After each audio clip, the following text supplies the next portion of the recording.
Assalamualaikum warahmatullahi wabarakatuh. Sebelumnya, perkenalkan saya Farah Mayuli Musfiratul Asaroh dengan NIM 4022401008 dari kelas PSA 2024 dari kelompok 1. Di sini saya akan menjelaskan tutorial terkait analisis regresi data panel. Untuk analisis regresi data panel itu ada 3 macam. Yang pertama ada SEM, FEM, dan REM. Dan untuk kali ini kita akan mengambil yang FEM. Next, untuk langkah-langkahnya yaitu kita ada di pengujian deskriptif, pengujian multikoliniaritas, SEM, FEM, REM, uji LM, uji Cho, uji Hussman, autokorelasi heteroskodastisitas, uji normalitas, model terbaik, uji T, uji F, dan yang terakhir yaitu koefisien determinasi.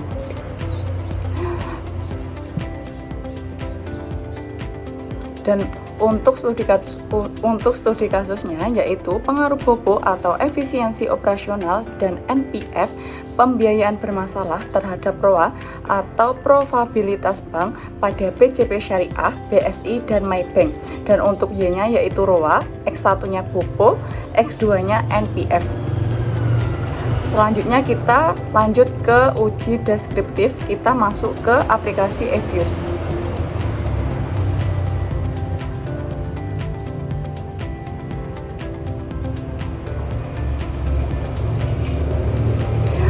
Kita klik create a new eViews work file.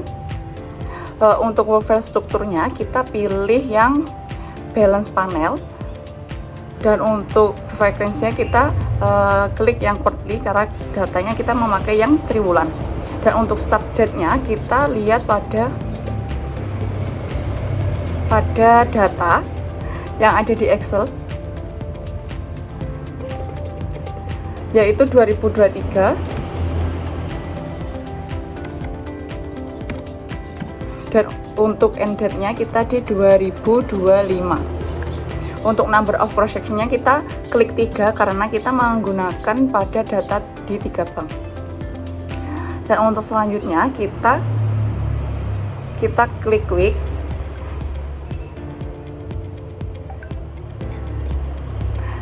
empathy group, dan kita salin datanya yang di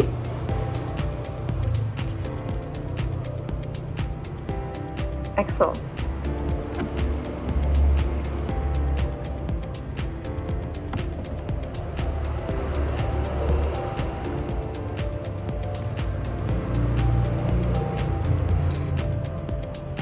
Kita klik yang paling atas dan CTRL paste.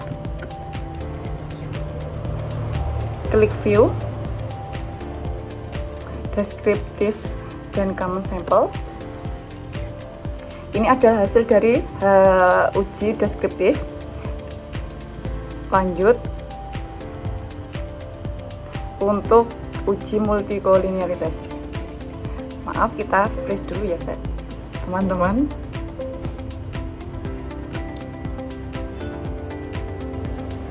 Kita name underscore 1 deskriptif.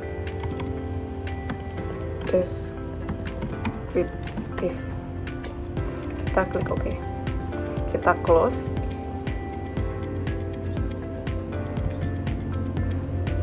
Kita klik view.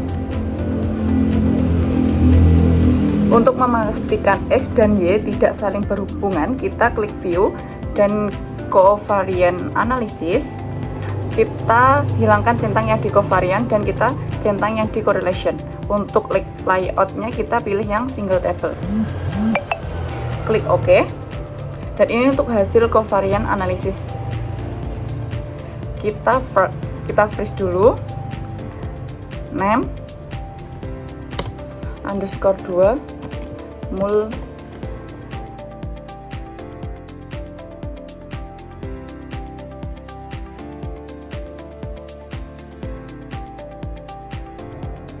dan untuk selanjutnya kita close. Kita masuk ke hasil. Untuk hasil data multikolinearitas, untuk kriteria multikolinearitasnya ketika kolerasi antar variabel X yaitu lebih besar dari 0,9, bisa dilihat pada tabel ini, yaitu 0,794,628. Multikolinearitas dilihat, hasil data menunjukkan bahwa tidak terjadi multikolinearitas karena korelasi antara buko versus NPF sama dengan 0,795, kurang dari 0,9. Dan yang selanjutnya kita masuk ke Fuse lagi. Kita sekarang akan melakukan uji SEM, FEM, dan juga REM. Yang pertama yaitu SEM. Kita close dulu. Yes. CTRL, ROA, Bobo, dan MPF. Kita klik kanan, open dan pilih as equation. Pilih panel option, dan untuk cross sectionnya kita pilih yang non. Untuk periodnya juga non, kita klik OK. Ini untuk hasil dari, kita name dulu. Maaf, kita langsung name.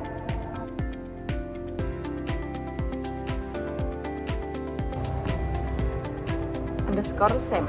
Oke. Terus kita klik view.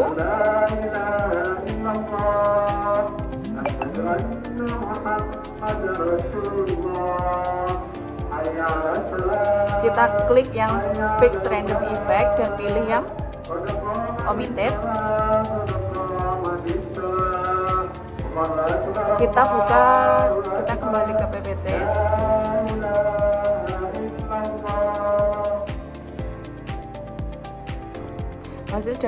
Hasil data hipotesisnya yaitu model SEM lebih baik dibanding model REM, dan H1-nya model REM lebih baik dibanding model SEM. Jadi untuk nilai probnya kita ada di 0,9411, lebih besar dari 0,5, maka terima H0 dan dapat disimpulkan bahwa SEM lebih baik dibanding REM. Lanjut ke Fuse.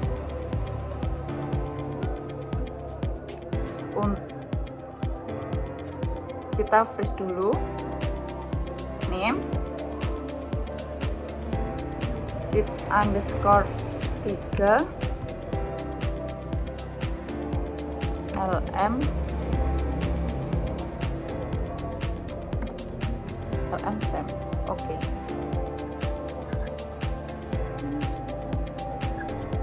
Maaf, kita ulangi. Underscore 3 LM underscore SEM.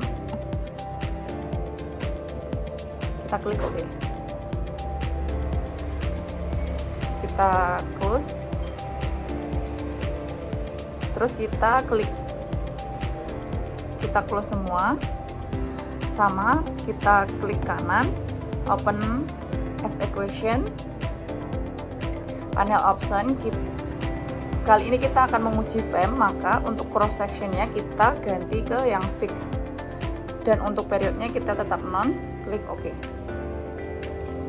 Kita name,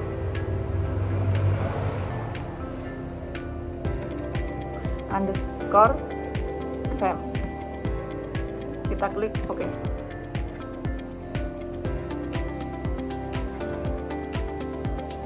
Kita klik view, fix random effect testing, dan kita klik yang redundant.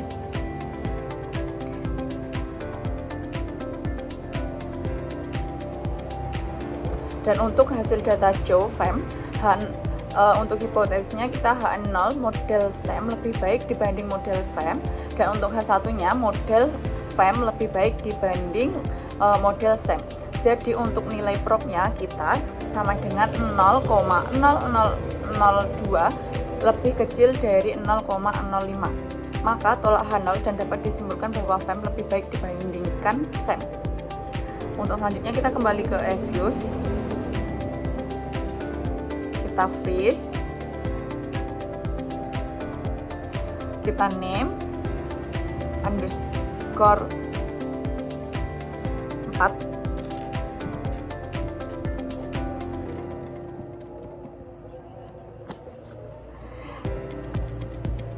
Joe Fem. Oke, kita close semua. Sekali lagi kita klik kanan, open as equation, panel option. Untuk kali ini kita menguji random, makanya di cross section kita ganti yang random. Untuk periodnya tetap klik OK. Karena tidak bisa untuk menggunakan random effect, maka kita akan mengujinya dengan cara memindahkan C-nya. Ini kita hapus dan kita pindah ke depan. Dan panel optionnya random, periodnya non, kita klik OK. Kita name dulu, rem. Oke.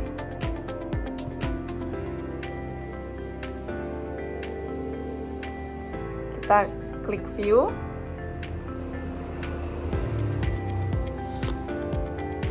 fix random effect, dan kita klik yang correlate.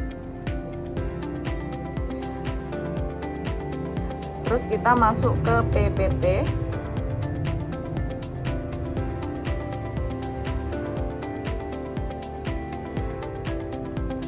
Untuk hasil data Houseman FEM, nolnya model rem lebih baik dibanding model FEM. Untuk H1-nya model FEM lebih baik dibanding model rem. Jadi nilai prop sama dengan 0,000 kurang lebih kecil dari 0,05, maka tolak H0 dapat disimpulkan bahwa FEM lebih baik dibanding rem. Selanjutnya kita dan untuk model yang terbaik dari uji LM, yaitu model SEM lebih baik dibandingkan rem.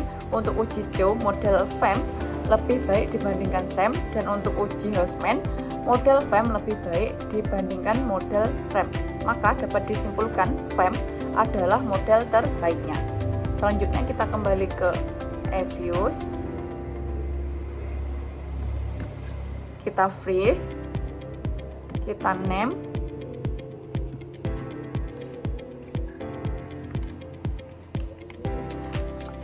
underscore 5,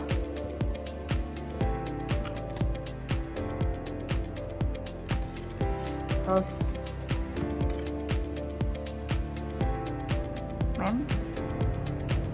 underscore FEM. Kita klik OK. Kita close semuanya. Terus kita klik 2 kali pada FEM, kita name,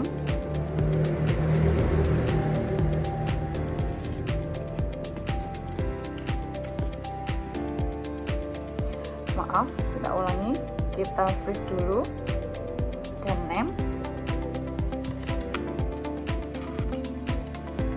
6 underscore model terbaik.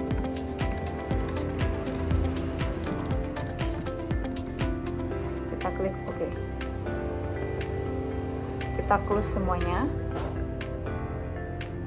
Dan untuk selanjutnya kita lanjut ke uji normalitas. Kita klik view,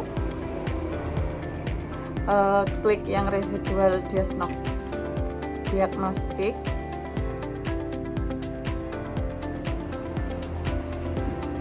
dan kita klik yang histogram normalitas. Kita freeze, name underscore 2 normalitas,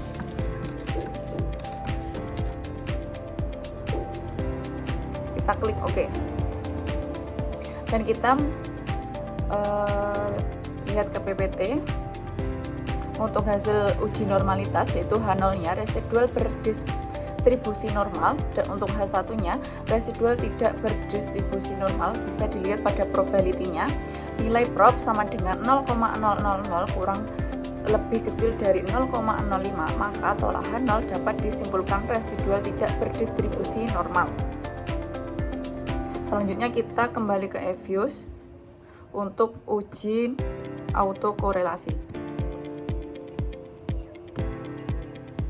Kita klik view, residual diagnostic, yang cross section, kita freeze, name _8, auto korelasi. Kita klik OK. Kita kembali ke PPT.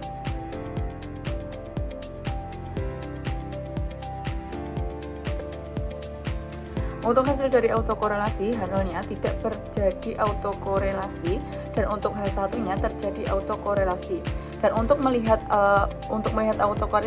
autokorelasinya, kita pilih salah satu dari 4 hasil ini, dan kita pilih yang paling atas, yaitu nilai probnya sama dengan 0,0172, lebih besar dari 0,05, tidak terjadi autokorelasi.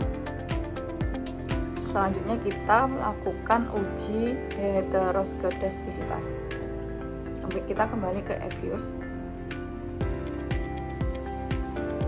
kita close, klik view, residual diagnostic, kita klik yang hetero. Karena prosesnya kita tidak bisa, maka kita akan menggunakan uji manual atau uji Glasser sebagai tahap berikutnya. Klik OK. Kita kembali ke PPT dulu. Untuk tahapan uji Glasser pada frame, yang pertama yaitu kita menggunakan make residual series, klik approach, make residual series, dan OK. Kita kembali ke eViews, kita praktekkan.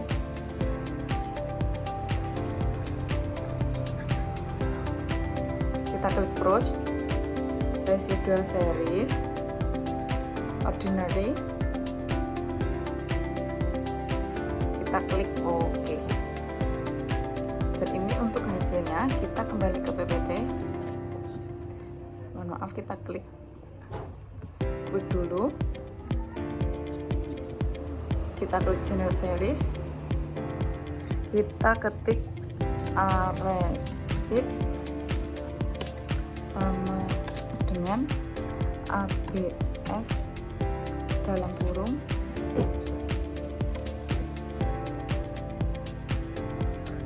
resid kosong,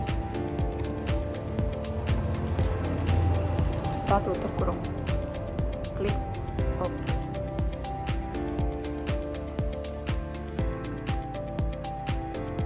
Kita klik quick, estimate equation, dan kita klik aresid C,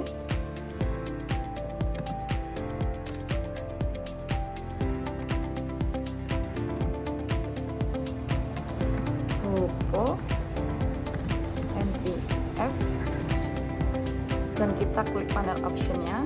Untuk cross sectionnya kita pilih yang fix karena kita menggunakan yang uji FEM. Kita klik OK.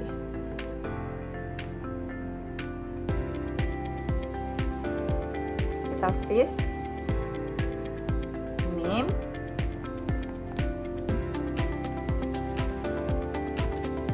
kita _9, terus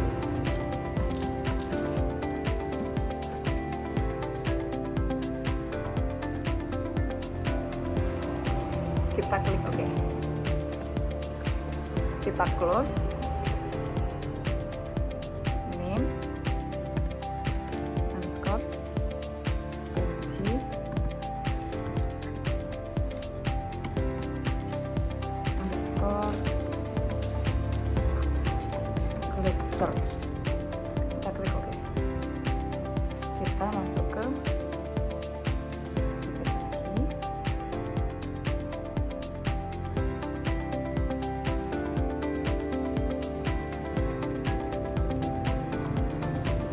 Nah, untuk hasil dari heteroskedastisitas pada uji Glitzer ini, variabel yang dilihat adalah variabel X prop NPF sebesar 0,1133 lebih besar dari 0,05 dan propnya dan prop bobo sebesar 0,00 lebih kecil dari 0,05, maka terjadi heteroskedastisitas pada model. Selanjutnya kita kembali ke eViews.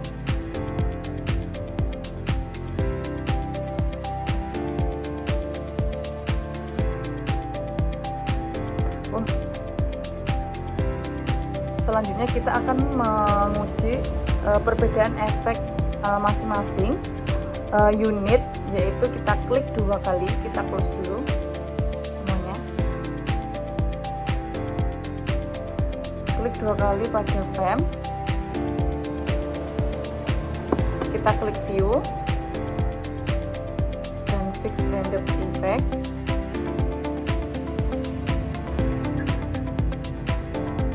Dan cross section kita freeze, kita name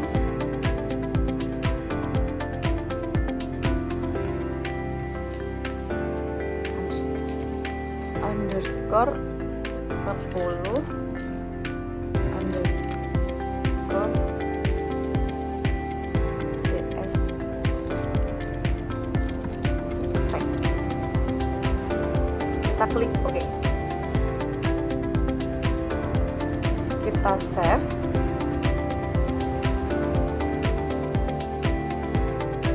Dengan judul regresi data panel kelompok 1 Rahma.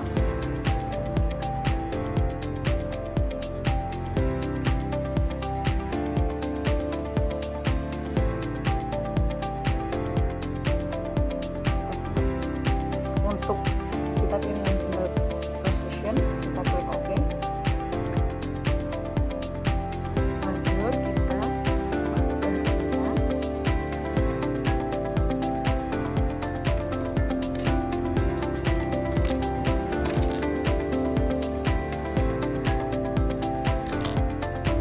Selanjutnya kita akan membaca model terbaik. Kita ambil dari koefisiennya dari masing-masing model umum, yaitu FDRT min 5 0,308, min 0,048 dan plus bobo T yaitu plus 0,089 sama di plus NPFT. Kita masukkan kepada masing-masing unit pada model umum, itu seperti di model BCP Syariah Krosit 1 untuk FDR-nya sama dengan min 0,426 plus 5,308 min 0,048 plus bobo T plus 0,089 plus NPFT. Dan untuk FDRT-nya sama dengan 4,882 min 0,048 plus bobo T plus 0,089 plus NPFT. Dan untuk yang model BSI, model MyBank sama seperti yang model BCP. Dengan mempertimbangkan kondisi yang sama, nilai FDR tertinggi diperoleh oleh BSI, MyBank, dan yang terakhir BCP Syariah. Next, Untuk interpretasi model, untuk nilai C-nya sama dengan nilai konstanta sebesar 5,308 menunjukkan bahwa jika BOPO dan NPF dianggap konstan, maka rata-rata ROA sebesar 5,308%. Dan untuk BOPO sama dengan nilai koefisien BOPO sebesar min 0,048 menunjukkan bahwa BOPO memberikan pengaruh negatif terhadap ROA. Ini berarti semakin tinggi tingkat efisiensi operasional yang buruk atau BOPO tinggi, maka probabilitas bank atau ROA akan menurun. Setiap kenaikan 1%, BOPO akan menurunkan ROA sebesar 0,048% dengan asumsi variabel lain konstan. Dan untuk NPF-nya sama dengan nilai koefisien NPF sebesar 0,089 menunjukkan bahwa NPF memberikan pengaruh positif terhadap ROA. Setiap kenaikan 1% NPF akan meningkatkan ROA sebesar 0,089% dengan asumsi variabel lain konstan. Dan untuk UJT-nya, H0 sama dengan BOPO tidak berpengaruh signifikan terhadap ROA. H1 sama dengan BOPO berpengaruh signifikan terhadap ROA. Dan untuk nilai propnya kita bisa lihat pada BOPO, prop BOPO, yaitu untuk nilai propnya kita 0,0000 lebih kecil dari 0,05, maka tolak H0 dan dapat disimpulkan BOPO berpengaruh signifikan terhadap ROA. Untuk UJT yang kedua yaitu kita ada H0 sama dengan NPF tidak berpengaruh signifikan terhadap ROA, dan untuk H1-nya NPF berpengaruh signifikan terhadap ROA. Untuk nilai propnya kita bisa pada nilai NPF prop, yaitu nilai prop sama dengan 0,2205. Mohon maaf, nilai propnya 0,2255 lebih besar dari 0,05, maka gagal tolak H0 dapat disimpulkan NPF tidak berpengaruh signifikan terhadap ROA. Dan untuk selanjutnya yaitu ada hasil UJF, yaitu H0 sama dengan BOPO dan NPF tidak berpengaruh signifikan terhadap ROA. Dan untuk H1 sama dengan BOPO dan NPF berpengaruh signifikan terhadap ROA. Dan untuk nilai propnya bisa kita lihat pada tabel di dashboard WASONSTAT, yaitu pada propnya menunjukkan nilai 0,00 lebih kecil dari 0,05, maka tolak H0 dapat disimpulkan BOPO dan NPF berpengaruh signifikan terhadap ROA. Dan untuk yang selanjutnya kita ada koefisien determinasi. Ini bisa dilihat pada nilai adjusted R-square sebesar 0,973 atau 97,3% yang menunjukkan bahwa BOPO dan NPF mampu menjelaskan variasi dari ROA sebesar 97,3% dan sisanya dijelaskan variabel lain di luar model. Mungkin sekian tutorial yang dapat saya sampaikan. Terima kasih. Apabila ada kurang lebihnya saya mohon maaf sebesar-besarnya. Wassalamualaikum warahmatullahi wabarakatuh.